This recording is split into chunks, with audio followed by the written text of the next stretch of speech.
немножко расслабиться, чтобы живот.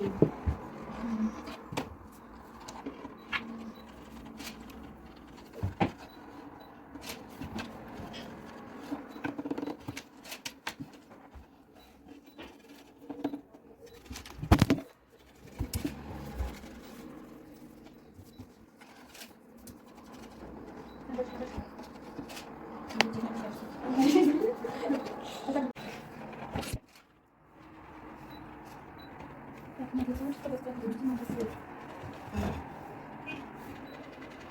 Серьезно,